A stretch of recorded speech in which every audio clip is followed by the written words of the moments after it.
ஏன் விகர்ணன் மட்டுமே துரியோதனின் சபையில் நீதிக்காக குரல் கொடுத்தான் என்று தெரியுமா? திரௌபதியின் துகிலுரிதல் நிகழ்வின் போது கௌரவர்களில் ஒருவனான விகர்ணன் மட்டுமே எழுந்து நின்று குரல் கொடுத்தது ஒரு மிக முக்கியமான தருணம். விகர்ணன் கௌரவர்களில் ஒருவனாக இருந்தாலும் அவன் சிறுவயதிலிருந்தே நற்பண்புகளும் தர்மத்தின் மீது அதீத ஈடுபாடும் கொண்டவனாக இருந்தான். கௌரவர்கள் பாஞ்சாலியை பார்த்து சிரித்தனர்.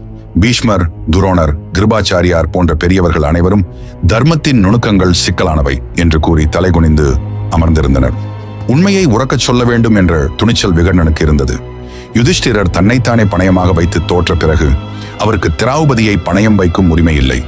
யுதிஷ்டிரர் சூதாட்ட போதையில் இந்த முடிவை எடுத்தார். திரௌபதி 5 கணவர்களுக்கும் பொதுவானவர்.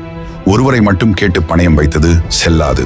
சகுனி சூழ்ச்சி செய்து திரௌபதியை பணயம் வைக்க தூண்டினார் என்றார் விகர்ணன்.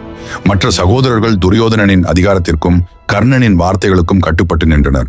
ஆனால் விகர்ணன் தன் மனசாட்சிக்கு முக்கியத்துவம் கொடுத்தான். மகாபாரதம் பற்றி தெரிந்து கொள்ள அனைவரும் நம்ம சோழன் மித்ஸ் சேனலை சப்ஸ்கிரைப் செய்து கொள்ளுங்கள்.